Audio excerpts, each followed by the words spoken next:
Hello, welcome to this episode of the Inter-University Debates on Civic Space TV. I am Phillip Muliisa. Today, once again, we fly to Kenya. We want to talk about the proceeds and the progress of the protests in that country that started with the enactment and passing of the Finance Bill of 2024 in that Kenya. Very many things happened prior but also after that event, and we want to assess the progress, we want to assess the reaction of the government, we want to assess the desires and interests of the young people and how far they can go in terms of achieving whatever they want to achieve. Now, joining me in that conversation is a panel of distinguished young people in this motherland, Uganda, whom I will give opportunity to introduce themselves, but also talk to us about how they've been. We've not had them in quite a while, and later we'll go into the depth of the conversation. I will start with the lady. You are most welcome. Hello, Trasslyeen Ankuda is my name, and I'm always very happy to join the conversation. I think the last conversation I was a law student, but now I'm a lawyer. I am also a youth leader representing the young people of Bushenyi District under the National Youth Council as a student affairs. I'm also interested in such conversations. I love it because I always learn from these great panelists, Hafashimana. So it's quite interesting, and I'm very excited for tonight's conversation to see what is happening in Kenya. Is it happening elsewhere, or is it only in Kenya? And can it happen to Uganda as well? So I do hope to join the conversation around those areas. Thank you. Thank you so much, Trasslyeen Ankunda from Bushenyi. Yes, Oh, Bushenyi yes. represented. I don't know whether the country is evenly represented, but we wait to see. Next, gentleman. Yes, good afternoon, everyone. I'm Makana Ndyamuhaki. I'm a political and human rights activist, and I'd like to thank you, Philip, and the entire Civic space for giving us a platform, to drive such engagements from Kenya, bringing them to Uganda. And I believe that what Kenya is driving, even here we shall drive. Thank you.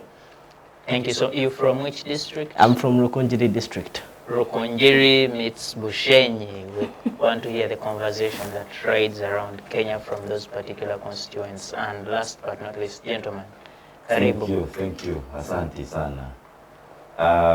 Viewers, my name is Asiimwe. Hafashimana Asiimwe is my name, and my attachment of the district is Kisoro. Kisoro district got independence around 1990, 1990-91. That's when we were split from the greater Kabale district, and before then it was Chigezi North. But long story short, I happen to be the president of the Uganda Democracy Academy for the Netherlands Institute for Multi-Party Democracy. And before that, I've also been the secretary for national affairs for the Uganda National Student Association. And because the topical discussion today is around Kenya, it reminds me the last time I visited Kenya, especially Nairobi, interacting with the university student leaders of Nairobi University or University of Nairobi. It reminds me a lot, and I think out of this discussion, I will collaboratively share my thoughts depending on the interaction I have had prior with the student leaders of the University of Nairobi. See you. Thank you. Thank you so much, Kisoro, Bushenyi, Rukungiri, and the entire Uganda and Africa at large.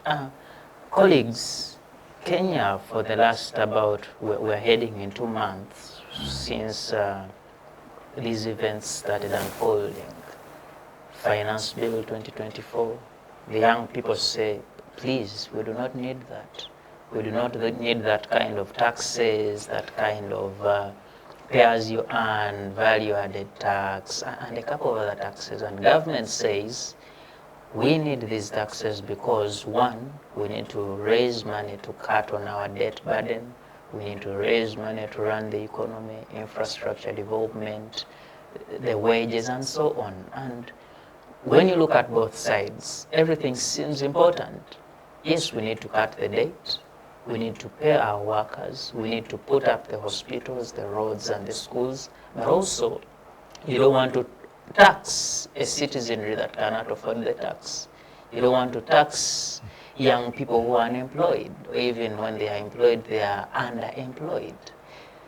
Before we get into the events that came in after that, I want you to help me understand who is right, who is wrong, or in other words, where is the balance in this, pull off between the government and the citizens of Kenya? Where should be the balancing ground? I should start with you, Hafashimana. Thank you. On Sunday, there was a general funeral service for all of those that have lost lives in the protests in Kenya.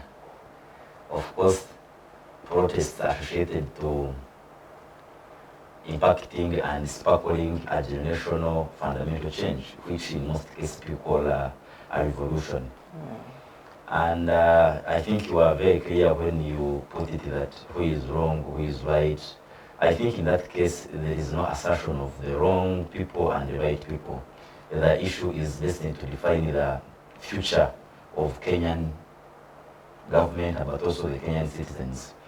And whereas the protests are happening, I think the generation Gen Z, you see, Kenya's politics is far much different from that of Uganda on points that are very clear. When you look at how Rais Ruto handles things politically, it's a little bit different even when they think, or people still say and assert that he happens to be a mentee to the generation father who is of the region, His Excellency, the President of Uganda.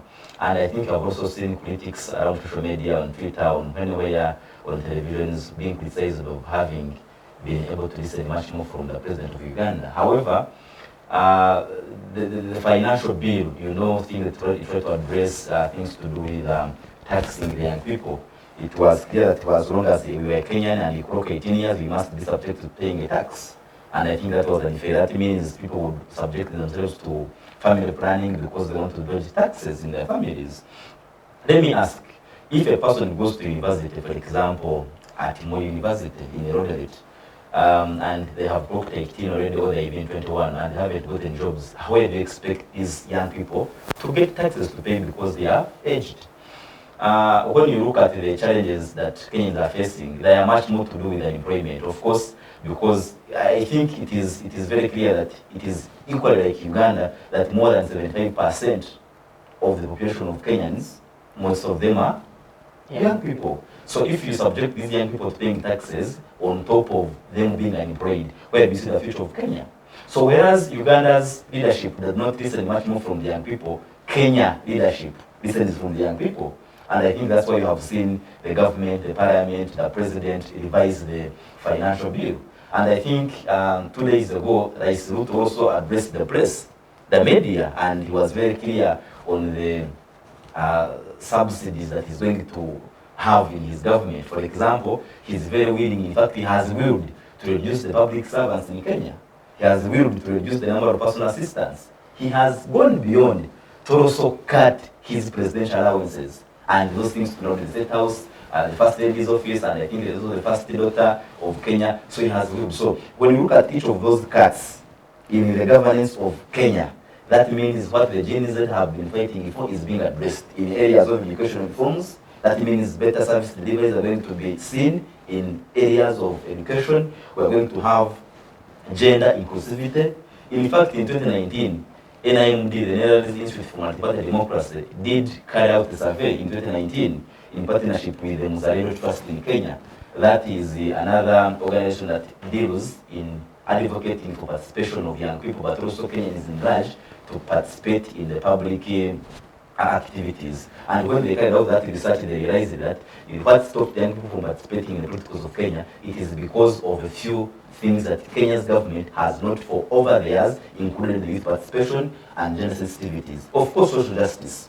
Then when you also look at police advocacy, and I think whatever has been happening when you look at the bill, before it even becomes a bill, the idea, if it is a private member's bill or it's government, or to who does it finally affect? In economics, we normally say that it all goes back to the consumer in the end. So if the generation Z is fighting for this, because they also believe they are the people who are going to take over and rule Kenya and lead Kenya for generations to come. So whatever the Gen Z is fighting for is to ensure that they they be in the common good of the common man in Kenya, in Kakamega, in Eldoret, in town, in where, everywhere. When you're exiting Kenya, when you're going to Tanzania, I think in I'm forgetting the border of Kenya to Namanga border. That's the Kenya was crossing. So when you look at the situation which is there, how the young people are unemployed, how they are collecting this and that, I think it gives you a question of worry that where do we see the next generation, especially when it comes to Kenya. And I think Ugandans, all the Uganda's governance must at least copy one or two things on how Kenya is trying to listen from the public demands. Yeah. Thank you. Trasslyeen. Yes. He talks about the students, but also the young people at Namwanga who are doing a lot of things, but also trying to cross the borders and, get some money to survive. Yes. These young people need education, they need a road, they need security, and government can only provide that with money collected as taxes. What do we do with in this situation? The taxes or the demands of the citizen? Okay, so one thing I must say is that usually, actually 100% of the times people protest is because there is dissatisfaction. There are issues of accountability, that even the little that they're already contributing, they do not see or feel the effects from that. And equally, maybe how they see the state being run.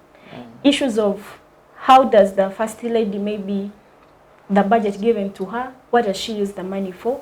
The other day, I think when Arusha also saw the first daughter, and when she said she's the first daughter, she said office of the first daughter, and everyone was like, office of the first daughter?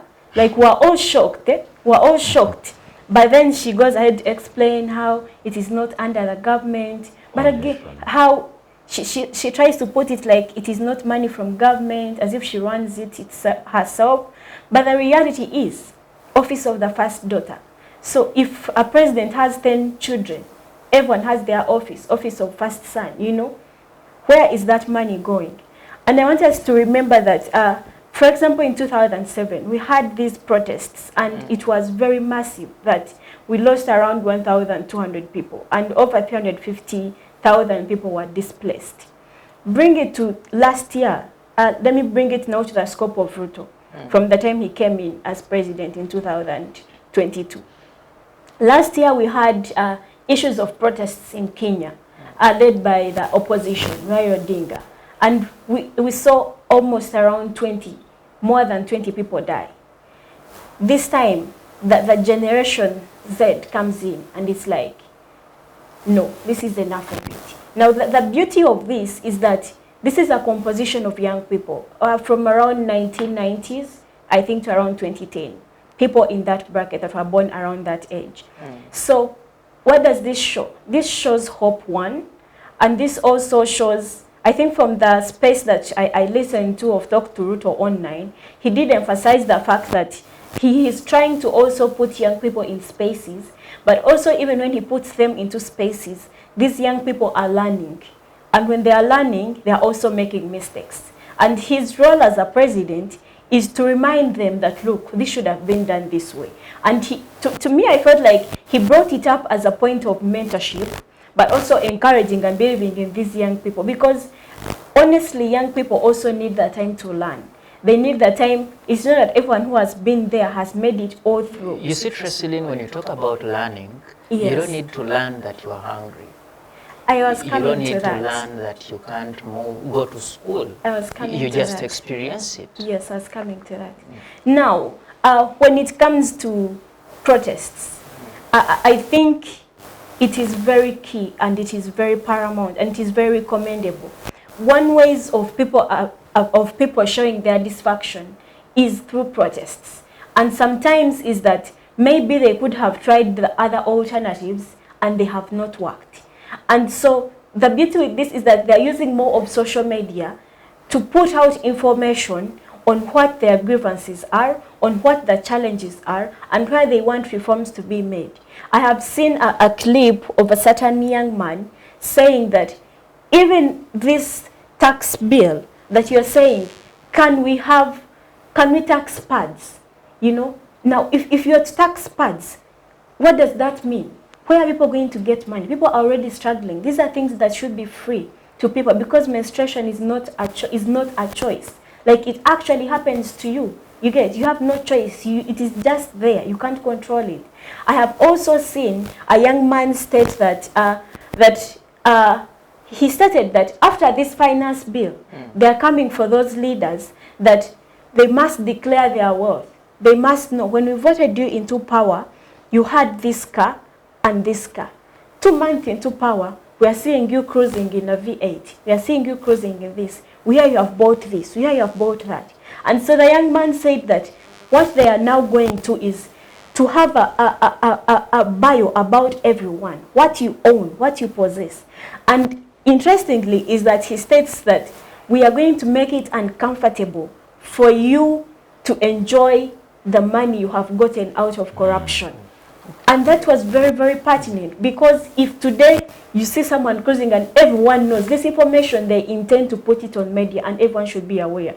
If you see your MP passing, or if you see some honorable passing, you ask them, how did you get this car? Is it taxpayers' money? But then also, how much are these people paid? Is it money that they should actually be paid when citizens are there crying? No health facilities, no education systems. And I think this is not only even in Kenya, only that Kenya is taking it a step ahead to show that we can do something. We have seen Nigeria copy and try to take on some of these inspirations. So yes, we can do it. But also lastly, is that we look at this as an attack of issues to do with democratic institutions, but other relevant institutions within Kenya.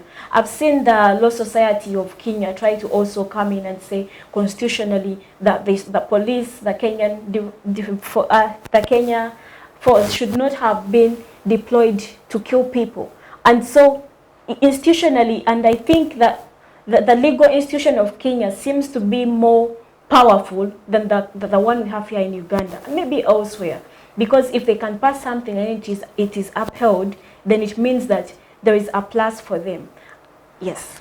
Thank you so much. And maybe for clarity in that matter, the KDF ideally was not deployed to kill people, but to restore order in the city. But something interesting you mentioned is the accumulation of wealth by politicians. And the other day I was watching Senator Kalwale talk to one of the MPs in Kenya, who in just 1 year, this guy came into parliament with really moderate resources, but he says recently this guy is even able to purchase a personal helicopter. So when you look at some of these things, it becomes so interesting and angering.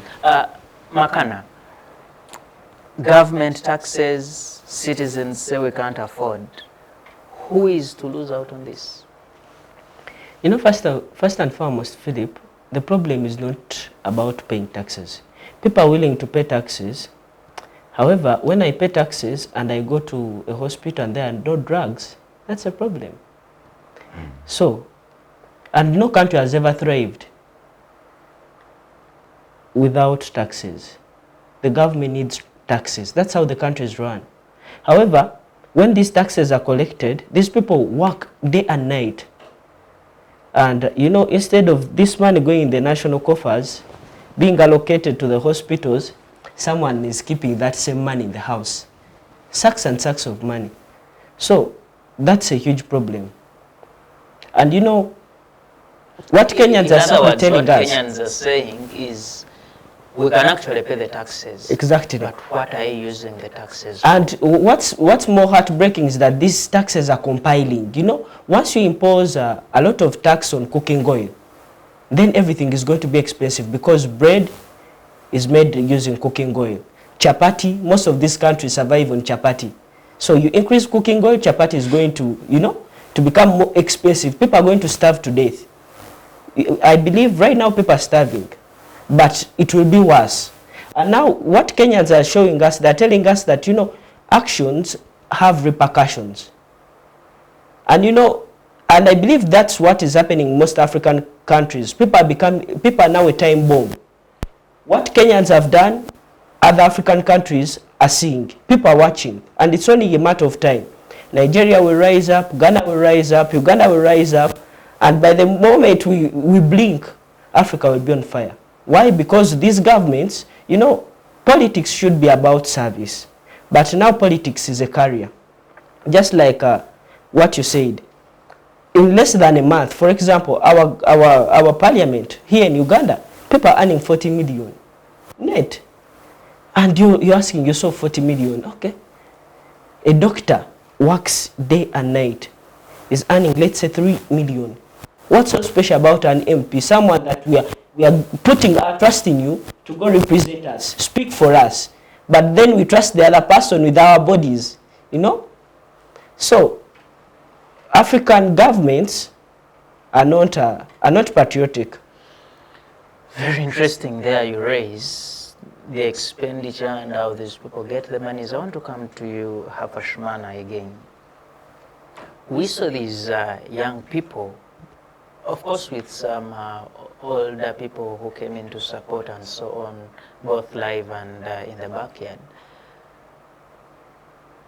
Talk to the government of President Ruto before this bill was passed. And they said, please do not pass this bill. And earlier you mentioned that the Kenyan government is listening to the young people. These young people talked to President Ruto for a whole week. Please do not continue with this bill. President Ruto was silent. He had an option to call on the majority leader in the Kenyan parliament to really pull back on this bill and maybe do a series of amendments. The bill was passed. People became angry. Parliament is attacked. The judiciary, officers of the judiciary are attacked. People went on to say we are going to attack State House and many other things. How would you assess the reaction and responses of President Ruto, but also the government of Kenya at large, to the calls of these young people and the Kenyan people, to the things that were at the time so painful to them, and the Kenyan government seemed silent? It is an interesting question, and I think my colleagues will equally make a contribution to that question. However, I think yesterday I keenly followed President Museveni's speech in Champanzi. You know, they are there for a retreat. It's the other day. Yesterday was opening remarks. And he said that sometimes you have to let things go so that people can learn from the mistakes committed. And I think the ideation of Ruto not accepting the voices of the people before the signing of the bill might have been a replica of what President has said severally, that you have to first let things be, then people can first learn from the mistakes, then you can correct the mistakes. So the withdrawing of the finance bill in Kenya was seemingly much more so that those that might have agitated for the signing of the same bill could perhaps learn a mistake after certain people have died.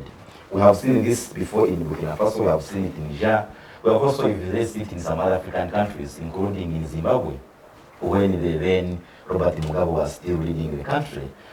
I think Africa's problems, year in, year out, they are seemingly the same. And I think he gave us a very good example.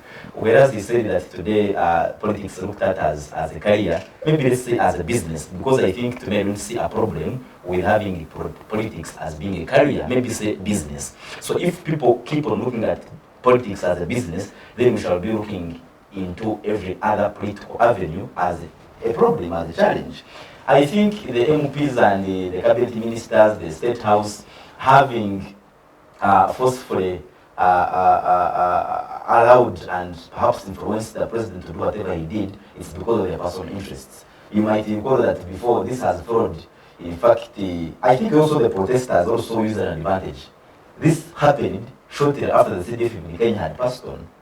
And I think he must also have followed the events whereby we saw, I think I saw something that was jokingly funny, or when they said that Ruto requested the military to participate and in fact protect the protesters. But in response to that, I think one responsible in that docket was not willing to listen from the CIC, who is in that case the president. And I think what they take advantage of is that maybe the person who is the president of war in Kenya is having military background. because some of the things are taken off because of the advantages and the disadvantages they see in the economy of the country. You see, Asiimwe, demonstrations and indeed protests like they ended up preserved in terms of management of the national police force. It should not be at any one time a concern of the military. I will agree with you, absolutely. But the point I wanted to make is that there is always an interest. I think now we need to find out what is the interest of the government that they had initially to sign the bill.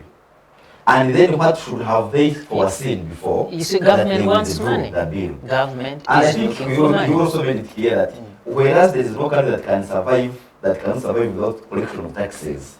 I will agree to him. I will agree with him. Why? Because in fact the aristocrats are very clear. They say that every time you collect taxes and you do not provide the basic needs of the public, then you are making them poor and poorer. So when you go to Kenya and realize how young people are really desperate and marginalized, I think we just talked about it in the preamble of this discussion, how young people are suffering. Let me take you to Libya before. Whenever you could clock 18 years in Libya, you would be assured of free housing accommodation in Libya. I think in the days of Gaddafi, when you look at how he came into power, overthrowing, I think, his uncle King Idris, then when you look in Kenya, how Ruto took over from the man out of very many controversies that happened, you remember 23 years ago. So when you look at how each of these leaders go into power, also determines the kind of service they will deliver. There is a certain philosopher who put it clear that every society has gotten the leaders they deserve.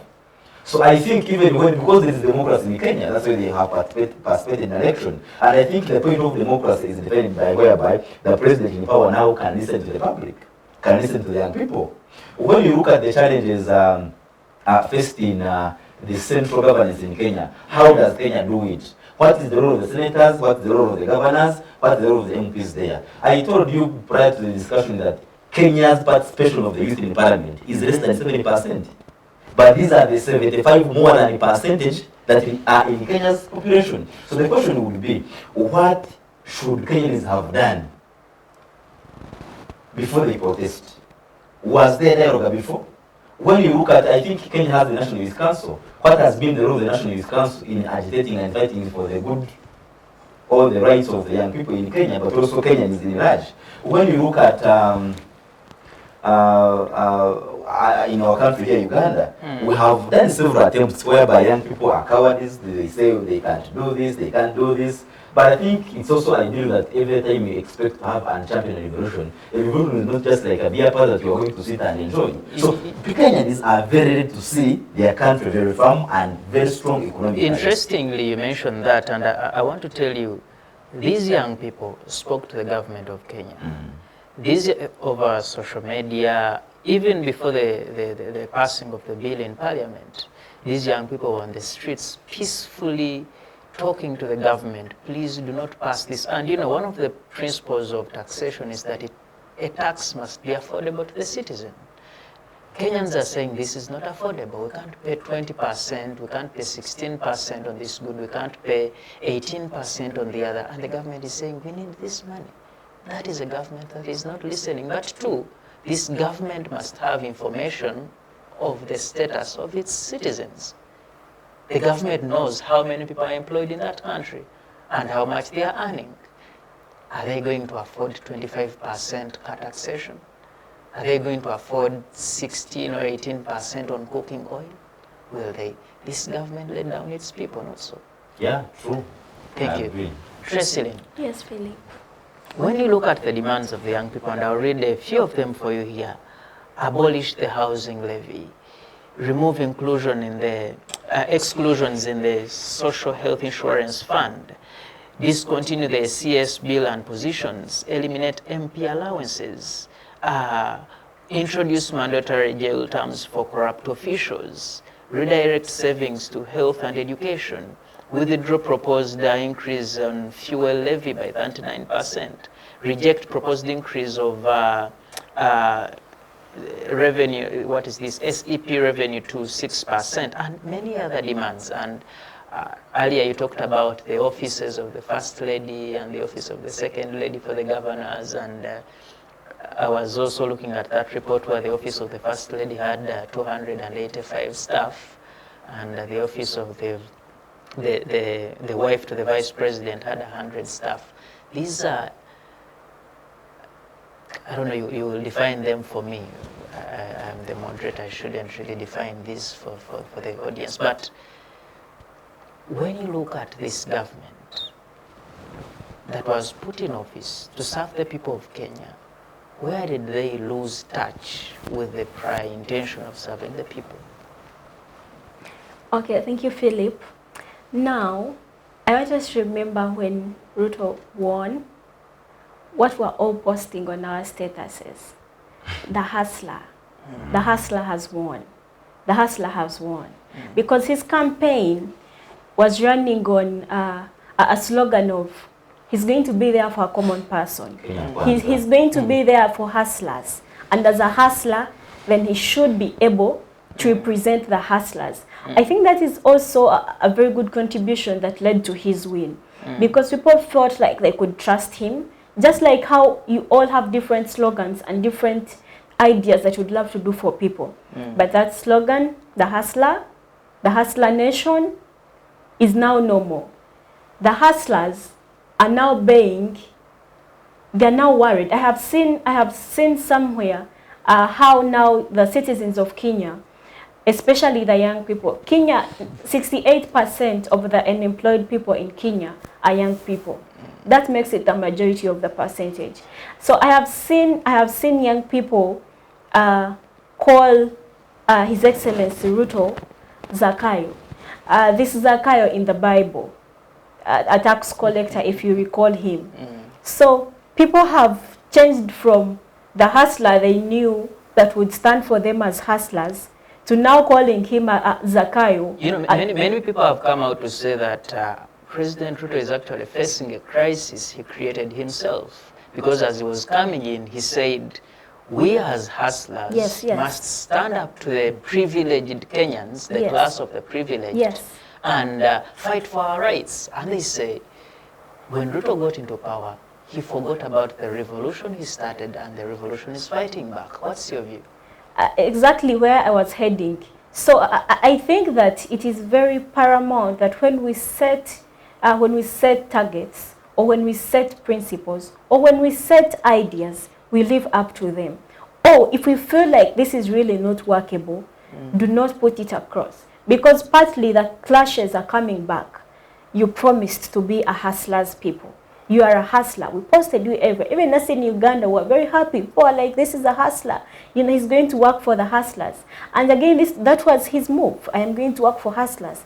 But the reality is different. If you say that young people, if you say that the population that literally does not have employment should pay such heavy taxes, then have you forgotten? And I think maybe the protests have been like a wake-up call for him. He seems to have remembered that now, look, oh, I said I am going to work for hustlers. And now that is why you see he found it after the different protests. He's like, this is becoming too much. And he decides to put away some of those spaces and some of those entities to show that, look, I have not forgotten my cause. But he needed a reminder that has been done to him. But then again, it still shows, we've seen Kenya have a relationship with the US. Things to do with security. People are looking at Kenya as people have been looking at Kenya as a space, as a country that has, that security is very reliable, that security is up to standard. But when we have these protests, it puts into question the question of security. Is it actually, is Kenya a safe space? You know, with these protests, last year, Raila Odinga, this year, people are dying. Is the security as strong as we think it is? And also, is the government really working for people like we think it does? You see, what you raise is valid, but again, on the other side, on the flip side of democracy, we know that people have a right to express dissatisfaction as and whenever they feel like. Yes. I know when you go to the grown democracies, you realize almost every day there is someone protesting. So, and I think maybe to add on that is that there are always different avenues. There are things of negotiation. You talk to the people calmly, and they refuse. And now we are not talking about a stage before the protests. We are talking about a stage of why people have been jeered to proceed and have these protests. Because they've not had listening ears. No one has been there to listen and say, now let's do this. And I think also it goes back to the question of change. Change and desire for development. That sometimes it doesn't come easy. You must fight for it. And fighting maybe sometimes can include people dying. Fighting sometimes can call for you going to streets, regardless of the resistance that you face. Is it the army resisting back? Is it the government resisting back? Is it the people themselves or some top corrupt people in that government resisting back? So while we desire for change, while young people desire to see better lives in communities, resistance will come from people who benefit from what you're trying to say. Can we have this money shifted from MPs to health centers? Can we have this shifted from this side to this other side? So it still shows that resistance is really part of change. And so what is happening seemingly is normal. It's normal because people are saying, no, we want this. And so we must have it. And they're willing to take what it takes. And the other side maybe is saying, no, you can't have it. And they're also trying to fight back. But in the end of it all, the negotiations come in with maybe the president saying, now this is too much, let's have this. Thank you.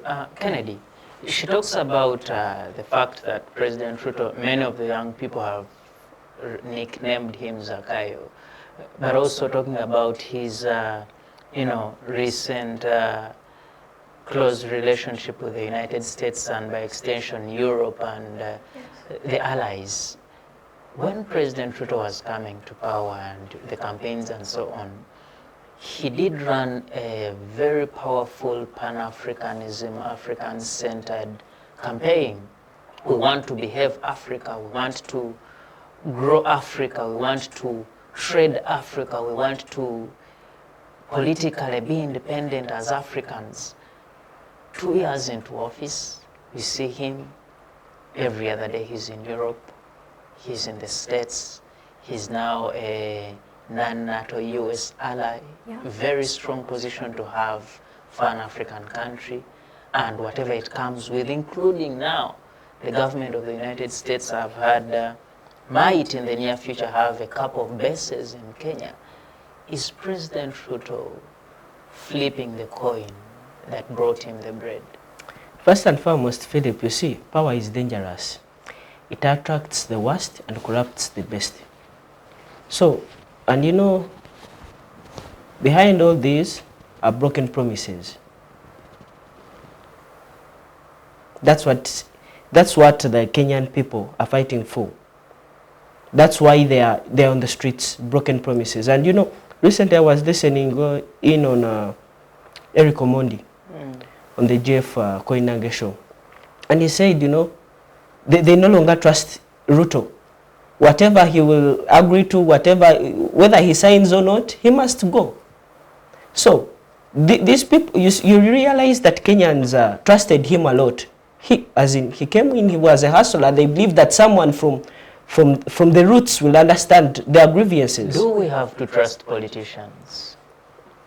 I don't know how things work in Kenya, but in Uganda, we don't trust politicians. What we've tested so far in Uganda, as in politics, is now a money meeting, you know. I even don't know the right word to put in there. But we shouldn't trust politicians because, you know, they also have their own interests, just like colonialists. You know, the position that now Kenya holds, you know, in the near future, it may affect them. Why? Because, you see, the US, the NATO countries, have their interests in Africa. As in, Africa is a rich continent. We have minerals. So, on the brighter side, it may, like on this one side, it may look like an opportunity. On this other side, it's not an opportunity. We, as in African countries, fought for independence. But again, we are going in the same hole. We now have to seek independence from two things. From ourselves, from the leaders, the corrupt leaders that, you know, are serving their stomachs, their families, and then the colonialists that are being brought in by the leaders that we vote into power. Thank you. Asiimwe. Yes, sir. Very interesting conversation, and I think the young people out there following this conversation should really be wanting to join in on this conversation. It seems so hot. Talk to me. The young people spoke. The bill was withdrawn. The president has gone ahead to say we're going to cut out on these offices. I've learned there is now a new cabinet, actually. There's a cabinet reshuffle. And a couple of things they have really achieved. But they say, we won't sit back. We want to continue protesting or demonstrating. What more are they looking for? When you go to European countries, especially in France, there was what we called the 1948 revolution in France. And there has been a statement that you might have heard of before, that they learned nothing and forgot nothing. And they learned nothing and forgot nothing. So that rhetorically means that there is an ideal that people must come together, and if there is an event that has taken place, at least one opportunist must be picked from. The more they protest, the more people die. It's on record that every time you see a war, when you have had civil wars, you have had cause, certain people must die. When a revolution took place and other civil wars, but really, people shouldn't die during a demonstration. That's not a demonstration, it's a protest.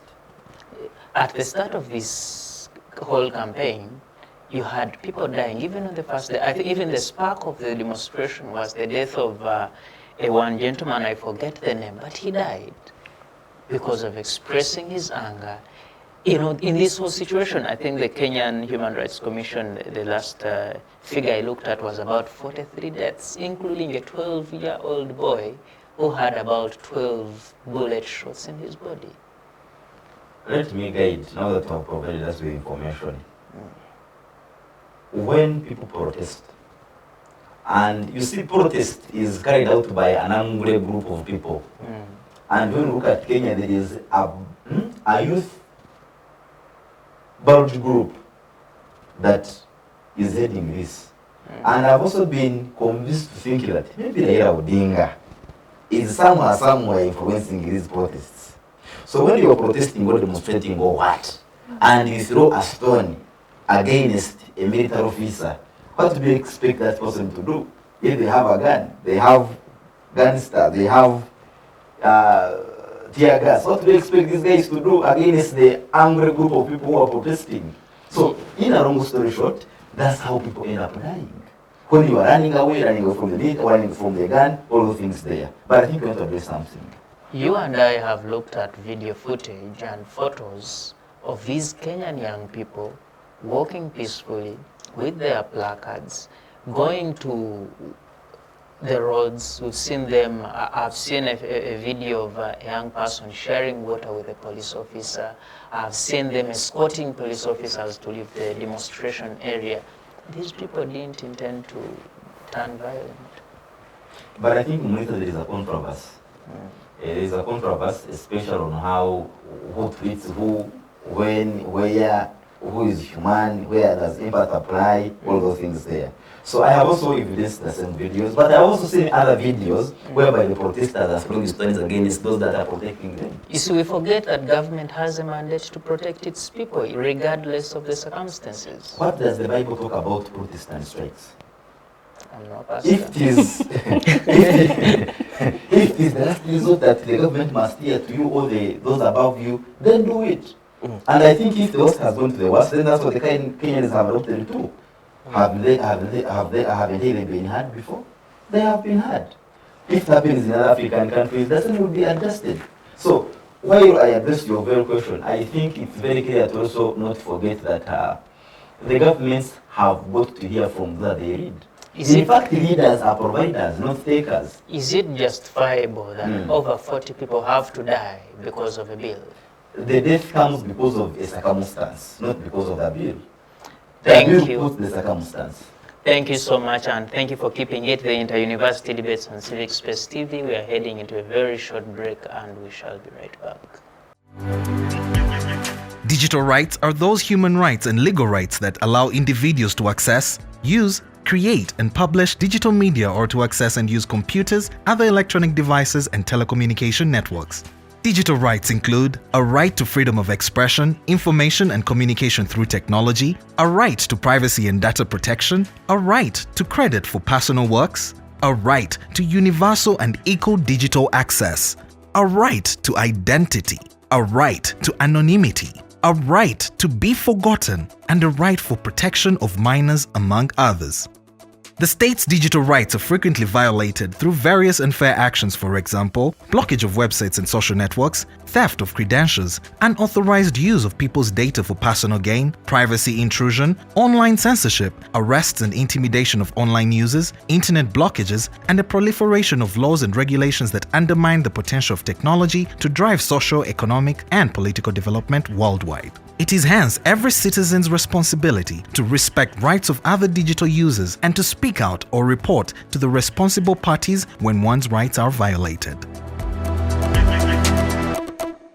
Welcome back from that short break. It is the Inter-University Debates on Civic Space TV. I am Phillip Muliisa. Today we are discussing the extensions and the proceeds of the Kenyan demonstrations, protests that started as a result of the proposed finance bill of 2024. Joining me on that conversation is Makana, Kenedy, Trasslyeen, Ankuda, and Hafashimana Asiimwe. Colleagues, where we left off, we are discussing how much can these young people achieve. Trasslyeen, yes. The young people seem to have achieved, in my view. The bill is withdrawn. You have cabinet people reshuffled. You have cuts in the numbers. You have offices withdrawn. They have made a statement, but they are keeping on the ground. They say, we want more. Is the more they want achievable? Okay, I think that sustainability is very key. It shouldn't be only sustainability, it may be holding our leaders accountable, but also sustainability in what we are doing as individuals, or what the young people of Kenya are doing. Now, notably is that they are talking about issues of political, social, economic, issues around education, issues around health centers, issues around budgets and stuff.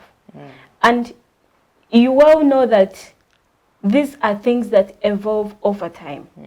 And so these are things that require input each and every time. If today we protest and then you're like, so we have cut off these budgets, and so we shall use the money for such and such a thing. Reality is that continuation of the reminders keeps you on the course, but also reminds you of what your vision, what your purpose is. If it is a two-day thing that we should strike, and maybe for example we are saying no to the finance bill, and when it's off, we sit and watch. And then we remember later when another thing comes in to again show up and say, no, we don't want this. I think continuation of striving, continuation of challenging, continuation of holding leaders accountable, but also continuation of reminding them that you promised this, it is not done. But however much you promised this can be better in this way, or this can be modified in such and such a manner. So I think that the question of sustainability, I think this is one of the longest we have had, the protests. From this, corrupt officials, we are coming for you. We are going to name you. We are going to post your wealth. And when you do contrary, we shall do that. What that means is that if they go and gather information about a certain member of parliament and post the information, create awareness about the information, reality is it is going to be a check on you as an individual they are targeting. So those checks require you to keep up the process, to keep up in shape, but also to keep up on the follow-up. That 10 years from now, 5 years from now, the information we put up, how are things going on with Honorable Phillip? Is it different? So the information put up is not entirely a one-day achievable goal. It is an achievable goal that is continuous, that can even be achieved 10 years, that can even be achieved tomorrow, depending on how the process is. So sustainably, I think, yes, they have something to achieve, but issues of political, economic, and social, taxes will come in again, issues around politics will come in again, democracy questions. It still shows that it is not a fight of one day. It is a fight until then. It is a fight forever. Thank you so much. Kenedy, I was listening to President Ruto, and he says because of the dropping of the finance bill, the Kenya government is going to borrow 1 trillion Kenyan shillings to be able to run government this financial year. Who is losing in this? First and foremost, the question, actually, to me, the question would be, is it even worth it? We need to run government. You know, the problem is not the money. The money is there. You know, in all these governments, in Kenya, they have the money. You realize that these politicians are paid a lot of money. So all these monies need to be cut down instead of drowning in debts. You know, African countries are drowning in debts. Kenya is drowning in debts, and that's similar to Uganda. And yet the money is there. The money, you know, the problem is the money remains with these people, and here down, there is nothing. So if the president reduces his salary, the ministers do the same, the MPs do the same, the senators the same, the money will be there. You realize that they're borrowing a lot of money that, you know, they won't be able to pay. That means the next generations will have to suffer. You know, you have to pay debts. President Ruto is telling you, let us tax you, raise $2.7 billion, pay off these debts. You are saying no. But even those taxes they are collecting right now, they are doing nothing. You know, they are exorbitant and they are doing nothing. You know, while taxing citizens, you should be crucial actually to see what you should tax. You can't tax pads. Where are you leaving the girl child? So we need to reach a point whereby, you know, we think, you know, we shouldn't think too much. We should feel the pain of the citizens. Much as, you know, politics requires logic and thinking, but we need to add that, you know, sense of feeling for these people. And, you know, the people, actually, I was listening in one of the Twitter spaces, and people are like, the money is there. And, you know, they chopped down the money that President Ruto wants to borrow, and they found that it was exorbitant. At the end of the day, let's take it like this, you know, take it that in case a point, they borrow that money, they get the money. You'll be telling me the accountability of that money. There may not be any accountability to that money. Why? Because it's going to remain with some people here. They'll take the money, eat the money, it will do nothing on ground. Who are those people? Politicians. The elites are the problem of Africa. In Kenya, politicians are the problem. Asiimwe. Yes, Afandi. All this is happening in Kenya. The young people are speaking. Government is responding. For Uganda, and by extension the region and the continent, what lessons do we draw from the experiences of Kenya at the moment? Democratic governance is very important. Democracy is defined when those that in power listen to those that put them to power, but also observing and respect the rule of law. There was the 2013 Elections Act in Kenya. Has it been effected? Has it raised its importance and aims? We have the youth leagues that cut across in Uganda, in Kenya, in Tanzania, in Zimbabwe, in Zanzibar. You know, Tanzania is the United Republic of Tanzania because of Zanzibar. So all of these youth leagues are there, but are they empowered? Those that are leading at local council levels, are they? When you look at Uganda, especially in the post-80s, when Museveni had just taken over power, he introduced the RCs, the resistance councils. All these were to ensure that they counter hegemonize all that they were limiting people to access the public goods, the public services. So when you look at the protests in Kenya, they are acting as a counter-hegemony on what those in power, those that were voted, are doing against the electorates. And I think what Uganda could learn, like Rwanda, like Burundi could learn. In fact, I don't know if it is on record in your side that in East Africa, as far as corruption is concerned, and of course suffocating the people of those countries, Burundi is representing us in East African community at the African Union. So among the first 10, Burundi is representing Iyaka in AU, especially the corrupt countries that we have in Africa. So what does that mean? Burundi also must pick a lesson on how they must rule and govern their people in Burundi. When you go in Bujumbura, yes, Bujumbura is the capital city of what? Of Burundi. So what Uganda must learn is that Uganda's leaders, like it is us that vote them in power, they must respect those that who give them that power. There is, I want to quote Mother Teresa, one of the greatest women I have really believed in. She said that each of us can do small things with great love. And because each of us can do those small, when you look at the ideas and aims of the Pan-Africanism, it is not what these African countries are doing. The idea was to unite people, make sure they are solid, in solidarity, support one another. But the African leaders today are doing the contrary. So if the African leaders could revise much more deeper on the aims and the reasons as to why most of these movements have been. Today you have seen the African Union. What does African Union address on taxation? What does it address on customs union? What does it even address as far as having and creating ethical leaders in the country is concerned? Because there is a president, I think, must be from Ethiopia, whenever one was suspected to be a bad leader and maybe you have corrupted or you have not used the money what you're supposed to use it for, and people are writing, the president then would book them, arrest them in fact.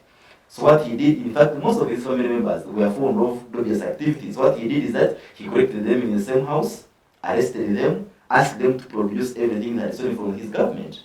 He told them, yes, you are going to give these things to me as the president, then serve the public interest, but each of you will take 50% of that money. You can imagine how money collected, more than billions of money. So I think most of these African leaders in East Africa, they must learn something very special to ensure that they collect back money. You see, when we celebrated during elections in Uganda and Kenya, because there has been monetization of politics, young people today, we are very happy when you get that 10K from an MP. But we forget that this is our money. I paid when I was buying my stockings, while buying my gin in Chikubo, in the supermarket, all the things there. So whenever we celebrate it because somebody has given me their money, it is my money. In fact, they are just, when somebody steals 5 million and they are sharing 1 million in the village, how much have you taken as a village? How much has remained with as an MOP? So at the end of the day, it is our money. We must not even be very happy, we must not be very proud because that is our money at the expense of public services. We should even be more angry. What you mentioned is interesting because currently in Kenya, one of the cabinet secretaries, the Honorable Kipchumba Murkomen, is being roasted for having been at a function and he was, holding a bag full of money and counting for people. I have these millions out here, and he had come out before to you invite another panelist. Somebody was sharing with me in Mbale. Mbale is the eastern part of Uganda. There is a name of people I can't mention the name, but when it is an election time, he has like 8 basins. 4 for coins of money, then 4 for notes. So when he wants to ensure that you vote for him, he must direct you go and pick these ones go and pick. And I know that he must influence electors to vote for him. So as long as we keep electing people because of how much they have in their pocket, we shall still remain backward, very poor and subjected. I want to know who that member of parliament We shall share in our free time. Indeed we should. But Trasslyeen, Yes. the lessons we picked from Kenya, one of the things that came out is there was a planned salary increment for top government officials, and it was through the Salaries and Remuneration Commission of Kenya. All top government officials, apart from the president and the vice president, you have members of parliament, cabinet secretaries, and the permanent secretaries of ministries and so on. There was a phased, situation, a phased war of increasing their salaries from 2021 to 2025, and certainly almost this is the term of President Ruto. And the other day I was listening to Senator Sifuna saying they do not need this money. He says he was surprised to check his fuel card as a senator, and he found 370,000 Kenyan shillings there just for fuel. And he says, even if I drove 10 times every day throughout Nairobi, I would not finish this money.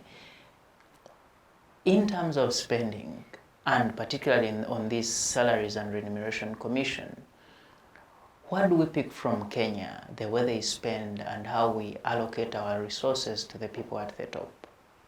Okay, I wanted to add something on the other question, and then I Please. answer that.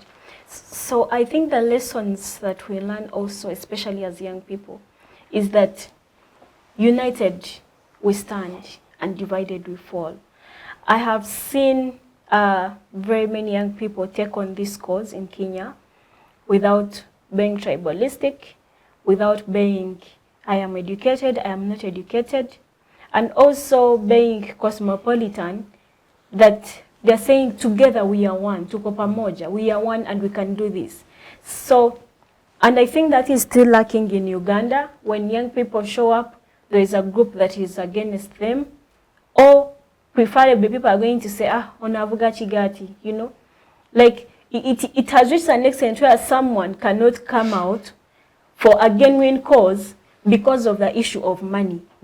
You show up and someone's like, that one, what are you even doing? You get, like, young people seem so detached from realities, or seem to be that for me to champion this, I must be earning from it. And I think there we get it wrong. So as young people in Uganda, if we could pick out on that a grievance today, it might not affect you, but it might affect someone. How have we lost out on that opportunity? Because we have the young lost out people on of Kenya that. seem so informed about every detail of what is happening in their leadership. I have seen of recent Agora trying to do something also online, and the talk was trying to create some awareness. But again, what is the response for most of the Ugandan people? You're getting money from this, you're getting money from there, you're just driving your own things, you know, you're not representing the young people. We don't trust each other. Yes, when someone comes up with a genuine cause, when someone comes up with something they think must be championed, people look at it as a way of money, as a way of chigati, also as a way of championing selfish interests, you know. That one has their own interests. That one wants to run for such a position. Is it about interest? Is it about ignorance? Is it about disunity? I think largely it is disunity, but also lack of information. Most of the things people say is hearsay and rumors. And trust me, if today I tell you maybe Hafashimana is running this campaign against corruption because he wants maybe speaker to meet him, most likely you're going to be like, yeah, you know. And also we're at a level where people think that, some of the youth think that people on the other side, people trying to say otherwise, are not genuinely saying otherwise. But most of the time, some people are actually genuinely saying otherwise, you know. So if we can remove that mentality of it is chigati driven, it is money driven, it is political, it is selfish interest driven. I think you need to inform the audience that there is another political party called the Mugati Party. Mugati, but yes, we don't actually outrule that. There is also that side of the story for people that actually do those things because of Mugati. So where do we draw the line? Is it us young people standing up as a cause and say, I am NRM, I am FDC, I am this, I am a Munyankwade, I am a Muganda. Can we champion this? I am educated, I am not educated. Can we all unify? Can we all be together and champion a cause? And I think would really score, because I've seen very many young people, especially online, and social media activism is now the way to go because it is less costly. You can tweet something even in your home, but then also what are the end results? And then you ask about the spending. I think the spending part of it is a country really needs to identify where their priorities are. Are the priorities in the lavish cars that MPs drive? Is it Is it how the leaders are treated, or is it how people who entrusted those leaders are being treated? And I know for a fact that I am also going to refer to the same person, Mother Teresa, when she mentions that a life not lived for others is not a life.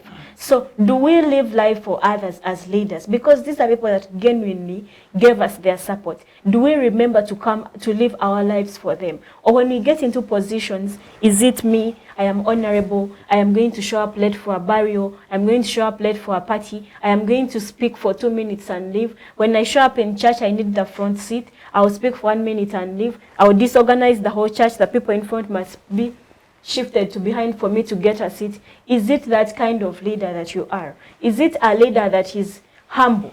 You know, most of the leaders lack humility. And I think those that have the humility, you can spot them out and know this one, it is because of her humility. This one, it is because she has done this and that. This one is not detached from the people. If you are a leader and you're detached from the people, then most likely is you don't want to reach out to them because of the bad things that you do, because they're going to question you. Where did you put this money? Are you actually representing us? Me to say from my own constituency, my MP has been allegedly in news for corruption, Michael Mawanda, and yes, it's my area MP. Wow. And you know, these are people that come towards election and all they have is money, you know, and they have their people who they know this is money is going to work for us. These are people that have had the money to build up industries and factories. That Honorable MP has a factory of some drink called Majestic. Every time it is time for elections, he will drive it. He has cars. They'll drive along with all those drinks, and the drinks are just 1K. And everyone is getting that drink. You see the money they get and how they use it and for what purposes, you only hear about them when it is time for elections. So if we are that kind of leaders, most likely, like you see, it is going to be very hard for you to reach out to such a person because when they know, you're going to question them. But also the fears that we have as young people. That one is a member of parliament. That one has money. Who am I? You know, such questions also pull us behind. You see, the bar for contesting for these positions has been put up there. When they talk about the amount of money you need for campaigns and, you know, registration, it puts away. And that is one of the reasons as to why the Multi-Party Youth Forum has, and the Netherlands Institute for Multi-Party Democracy have tried to come up with some reforms on can we have nomination fees reduced, but then are we going to be successful? People in parliament are looking at if money is made this less, it means you're going to have very many young, vigilant people come on board. Thank you. And you know, it says that there is a thin line between honorable and horrible. But and as well as love and hate. A conversation for the next day. Kenedy, you know, all these things that are happening in Kenya, the salaries, people are getting lots of money, and it seems to be a constant almost across the region and if not the continent. These honorable members of parliament and the honorable ministers and their excellencies and all the leaders in these positions, what can shift their concentration from the Mugatism Tracy and Hafashimana have talked about, and indeed the young people, to thinking about progressive growth of our nations? Because we need to grow. We've been here way too long. You know, Philip, that's kind of complicated and hard. Reason being, you see, I'm right here. What I'm seeing and what our MPs are doing, for example, I like to bring it to Uganda right now. What our MPs are doing, for example, I'm broke, I'm poor, and I'm seeing money up there. What do you expect me to do? That means I'm going to contest. And when I contest, it won't be that I want to serve the people. I'll be because I want to fatten my pockets. So you see, we are running in cycles. We only need we need patriotic people to take up those seats to break the cycle. Otherwise, it's going to repeat itself. Where are these people? And you know, okay, this is the thing. The people are there, but those holding the power are frustrating them. Just like Trasslyeen has said, The money is huge. How many young people can afford 5 million to pay as nomination fees? They are only countable 1, 2, 3, 4. So someone is like, instead of, investing my 5 million shillings as nomination fees, I can, use it to start a business, forgetting that even the business will be frustrated. And, there is also the thing of fear. I fear this one fought in the war that, So, it's complicated. We need patriotic people who can stand up. And, the only way that we can save this region is defiance and, civil disobedience. Just like I like to quote James Farmer. He said that an unjust law is no law at all, which means I have a right and a duty to resist with violence or civil disobedience. But in this region, it's civil disobedience. That's how we are going to manage to build up patriotic Ugandans. Then Hans Bugentha will tell you that any state has to make sure it is in position to deter anyone who wants to use what they call their right to destabilize the system. Philip, it's not destabilizing the system. The Constitution gives us the right. For our case, Article 29A of the Constitution allows us to peacefully protest, just like the Kenyan Constitution. It gives them the right to protest, to pull, to speak out their grievances. And this is, it's a civic responsibility. If I'm not contented with what you're doing, I have a right to say it out. So, this is what people are saying. And it's, protests, peaceful protests, are also part of civil disobedience.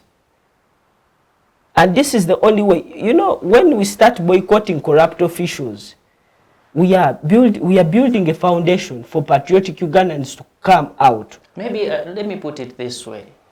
When you talk about civil disobedience and the peaceful demonstrations and so on, the states under which you want to do these whole activities seem so scared about this particular activity. Why? In our country, we are under the military regime. That we all know. We are under the gun rule. So, Ugandans are right to be scared. As in, what is happening here is not like what's in Kenya. In Kenya, they obey the constitution. The president cannot deploy the army to keep order when people are protesting. But here, it's not even UPDF, it's SFC. We have a constitution. The constitution that has been defied over and over again. Whose duty is it to protect it? It's our right, but you also don't have a right. Once your right of speaking out is taken, as in you're under the gun rule, Philip, we've lived in this country for decades.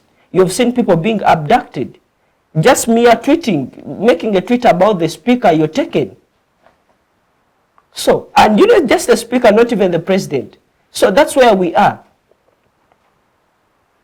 Wow. Asiimwe. Yes.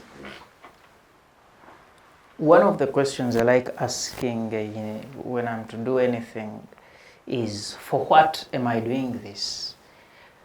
When you look at the situation that is that has unfolded in Kenya, and indeed many other countries, because when you look at the continent, when you look at what is happening in Nigeria, when you look at Ghana, what the man is talking about that they are planning to do in this country, and many other things. For what are we supposed to do whatever we do in this country in terms of leadership? Perfect. Because I see the world has the majority being the young people, the youth. Yes, census told us that about 73% of our population is below 17. There has also been a lot of controversy on the statistics provided by Yeah, you. very sure. People are not sure who slept on where who in the They same were house not on the lines. counted. Yeah, but what I wanted to say is that globally we have 1.2 billion youth, and Uganda is the second youngest population in the whole world, with 78% being under the age of 30. Yes. But it's also on record that between 2015 and 2030, 2.9 billion youth will be crossing 15 years old. So we are still on the course. That means the young people who compose most of the population of the Africa's countries, it's a question to address. And it's a reality we must live in. So what are we supposed to do? And I think that was your question. It is very important, very, very important for us to deal with the first things first. When you go through the 7 habits of the highly effective people by Stephen Covey, he was very elaborate when he puts it clear that we must begin with what is urgent. And what is urgent? The question of leadership. Who is in the office that is supposed to do that, at when, and with who? And I think I had said it earlier before, and I think with my colleagues here, that every time we want to choose and select our leaders based on how much wealth they have, whereas there is that majestic being supplied to the villagers to vote for the man. Of course, after I have taken that, I don't know if it is alcoholic or what, but of course I have to, you know, it is an African proverb that whoever feeds you, controls you. So I do not know to what extent I will fail to vote for somebody who has given me something to drink when I was hungry. You know what I mean? So what should we do? We must demystify the use of money in politics. When Museveni was coming to power, he made sure that he demystified the use of a gun. That's how we entered into power. So our current generation today, we cannot go through where we cannot go to you know, those bush war areas. Yeah? So we must demystify the use of money in politics. And I think I wanted to quote the new vision of 2020. I can't recall the date, but Museveni was quoted to have said that if you are poor, don't go for elections, don't go for politics. That would mean that every time that we have to go for leadership, then we must have the money. In fact, he was very clear when he said that, you know, if you don't have money, don't contest anywhere. So we must demystify, because he now thinks that as long as we don't have the money, we must not go for this. But we are leaving people with brains, and we are taking people who are like pumpkins to lead us. Sorry to say, but that's the reality. Why would I channel the Mabati meant to develop and construct housing accommodation for people from Karamoja, and I use it for my personal things? You are thinking contrary to what we must expect from you as Ugandans. So as Ugandans, all what we should do, what I have done myself, of course we cannot do away with advocacy. We today, myself with the first training, we are at the UDA. By the grace, she's part of the first quad. I happen to be the second quad. But we are trying to look at how can we bring our young people together to champion a generational mandate. That's something that we must always sit together either monthly or every Friday to talk about the current issues affecting us as young people and how we can base and use them to ensure that we create the Uganda that we want. She talked about people being tribalistic. To what extent should being tribal develop us and unite us? So every time I start addressing myself, I'm proud of Mufumbira, I'm proud of Muhima, I'm proud of Munyankore, I'm proud of Kishu. We are simply dividing people based on their tribes. So it must stop. It's like religion. The things we have today in the government, they are Anglicans, they are Muslims, they are Catholics, they are other denominations. So to what way will that one lead us? So can we try to revive back our African values, our cultural values? If I know stealing is very bad. I've been, in fact, been convinced to think that maybe corruption was given a very beautiful name. Corruption, it's like, it's enticing. Let's be stealing. Because we know we are a thief, even a mob can attack you, harm you, bring you to book, and you answer your account to the public. So, the money they are using, it is our money, not their money. They come bragging. When you have bought a V8, and have been given the 200 million every after time you have won that election, every after new term has begun, that is our money, taxpayers' money. Yes, thank you so we much. must demystify the use of money, especially when we want to put people in power. Perfect. Thank you so much. Trasslyeen, Yes. demystification of the use of money in politics.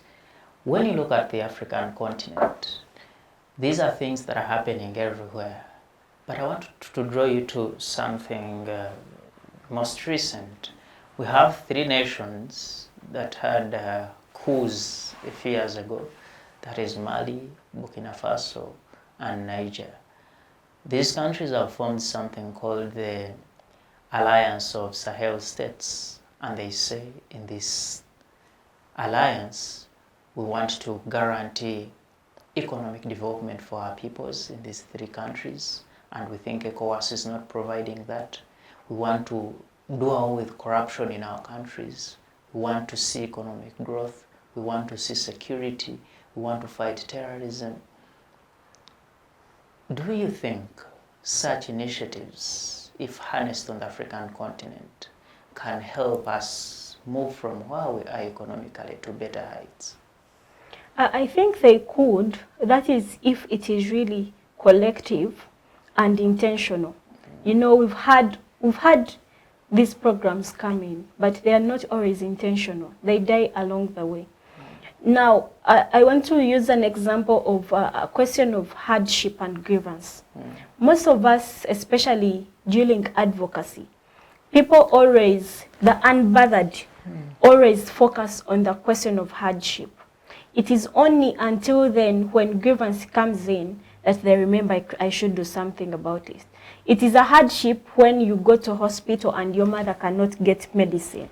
But it is a grievance when she dies and you remember that you should have done something towards that hospital. You remind me of a statement a few days ago by the Speaker of the Parliament of Uganda. Yes. When the president, I think it was the letter from the president or some other person who said members of parliament are corrupt and they are in flames trying to defend each other. And the speaker says, when they were accusing me of being corrupt, you people were silent. Now that they accuse you.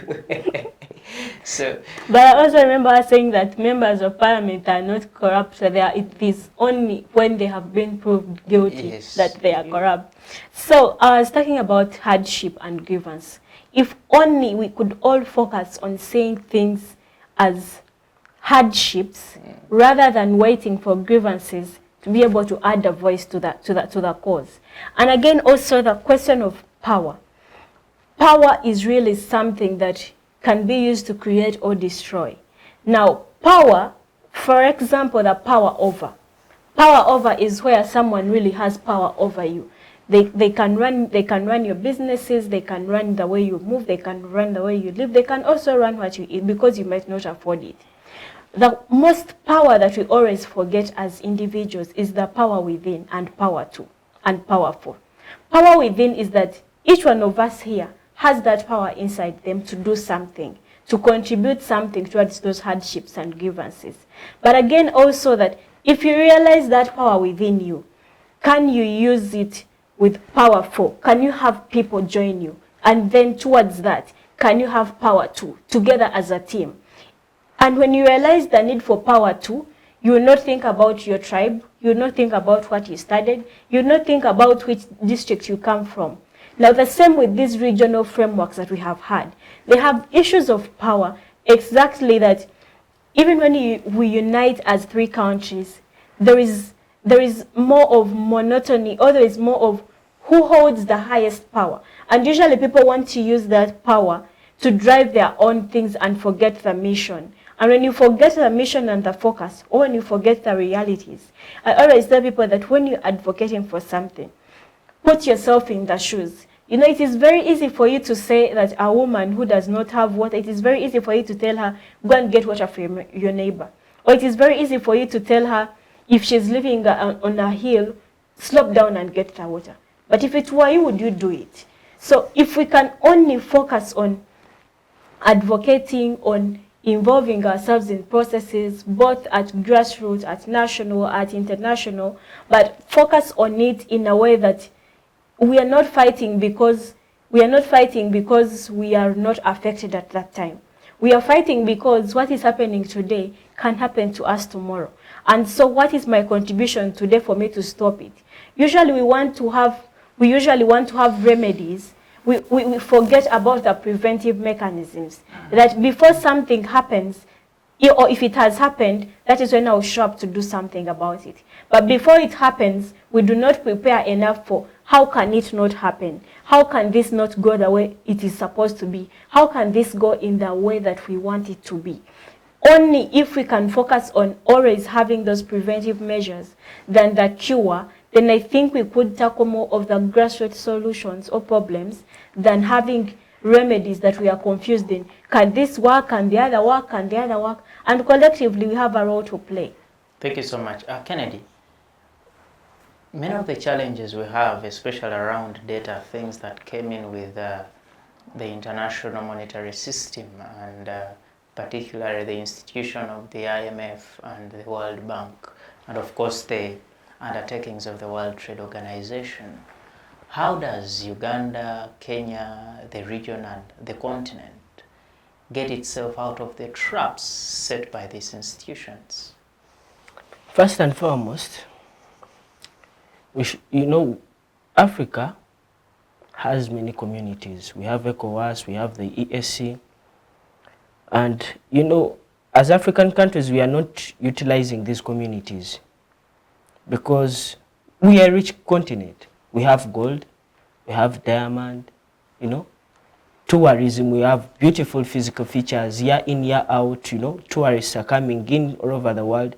So we can generate money from what we have on ground.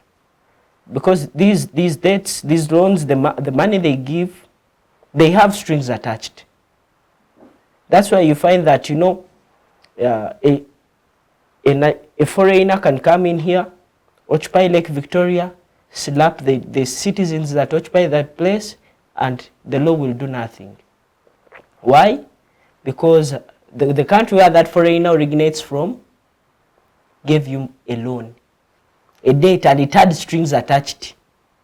So we must start utilizing what we have on ground. We have minerals, but we won't reach there unless we start being patriotic. We start developing the Ubuntu spirit that, Patrick Lumumba always says, that unless we come together like a chain, nothing will change in Africa. We must support each other. Let Kenya have Uganda's back, and let Uganda have Kenya's back. So, is that possible? It's possible. 20 years down the road, we have failed to move in terms of integrating the East African community. Philip, I spoke about this earlier on. All of us have our own interests. Kenya has its own interests. Uganda has its own interests. However, we must look for that one interest that brings us together. That one common thing. For example, if I were to say that, we are fed up of loans from the IMF and, the WTO, then that should be our unifying factor. That's where we can pull in, we are like Kenya. You have this, and I also have this. We can exchange. We can do it in form of barter trade to reduce the taxes. Sorry, the loans, the exorbitant loans. Kenya shouldn't be going abroad, international, crossing borders to look for money. The East African community is there. Uganda can, get a small amount from the minerals, say this can be used to finance this. Tanzania the same. However, at this rate, we can't reach there because we are all on different pages. So we should get one unifying interest to bring us on the same table. Apart from, the meetings and conferences that our leaders, spend a lot of money to go to attend only to come back with zero results. Wow. Ladies and gentlemen, our time is very much fast spent, but the conversation is getting sweeter and sweeter, especially when it gets into talking about the continent and how we rejuvenate ourselves to make sure we are better economically, but also socially as individuals. We want to use the last segment of about 3 minutes. I'll give a minute to each of you to give us your final remarks in relation to the situation in Kenya and how you think, one, Kenya is getting out of there, but also how the young people in Uganda can learn a thing learn a thing or two from the undertakings out there, but also the leadership in terms of how the Kenyan government has been able to handle and manage this situation and until today. I'll start with you, Asiimwe.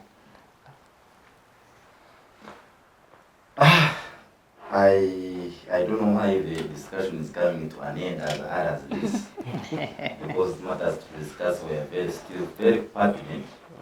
But we are aware that while President Ruto was running for president of Kenya, he had a rival, Raila Odinga, who I think on record has been running on the same position since 1997. And you see today's Africa's leaders, like any other leaders, whenever they be, they have slogans. And I think Raila Odinga had something to do with Inawezekana. It's like a very phrase that means it's possible. And I think he's also living to realize the slogan. But Rais Ruto had something to do with Kenya Kwanza, Kenya First. So I do not know if whatever he's doing is to the realization of having Kenya's interest first. Let me just quote the words of Bishop Desmond Tutu in South Africa while he was fighting against the apartheid, against the white settlers in South Africa. He had this to say that even in the face of impossible, focused people can change the society. So as long as the Kenya's citizenry are very focused, then whatever they're fighting for will pass. And it has passed by now, because while they were protesting against the financial bill, man, the president conceded and withdrew it. And I think today, in fact today as we speak, there is a concert in Kenya in memory of those that have died, trying to remember their contribution played, and I think we must pick at least one or two. So to finish and really come to a conclusion of making a decorum of this very discourse, I also wanted to speak my own words. Every time we elect leaders who are very selfish and hungry for power, then we shall not realize the societal needs, and therefore we must be very, very intentional while we select those that we would want to entrust with power. Why? Because in the words of Johnny Maxwell, leadership is influence. Nothing more, nothing less. I want to thank you. Asante sana. Thank you. Kenedy. Kenya, the leadership, the young people of Uganda, what do we learn? What's the way forward? As Ugandans, we are getting there. And the whole of Africa is getting there. Kenya, the Kenyan GenZ have made a sparkle. And it's moving. They have ignited. Exactly, and it's moving. Uganda, on 23rd, we are marching to Parliament. And Ghana, I've seen Ghana is also doing the same in August. So, you realize that people were only waiting for the spark. Talk to us about that marching to Parliament. What is it about? To the nation. We are marching to Parliament. Actually, we are marching to Parliament to call upon the resignation of the Speaker, the 4 parliamentary commissioners, and to change a few laws whereby recently you saw President Museveni appointed a tax convict to an ex-tax convict to head a URA, monitoring unit, tax monitoring unit. So this is wrong. It's hard to convince me that person who has once, taken to court for, evading taxes is going to monitor the same institution that collects taxes. So those are some of our asks, and I call upon Ugandans to stand up. This is a peaceful protest. We are marching peacefully, no weapons. We are only holding our placards and our bottles of water. And we've written to the Uganda police, and I believe that this is a time to check whether the Uganda police will show the same moral standards like what the Kenyan, police has shown the whole world, because everyone is now watching. This is the time to check the democratic, governance of Mr. Museveni in this country. Is this achievable? revolutions they have advantages, they have disadvantages, they have people who take stray bullets. So we are expecting the best, but also the worst. Thank you so much. Trasslyeen, Yes. final word on the show. My final words could be that in every day, everywhere we live, everywhere we stay, people we relate with, there are always problems. There are always social concerns. And we should always ask ourselves, what do I do about this and how do I do it? And again, in as much as we strive and struggle through everything, whether activism, whether protest, whether advocacy, do not focus on the question of how much change you are able to cause, but only focus on what can you do.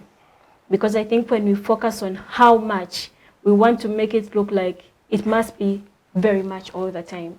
But even the slightest possible change is change.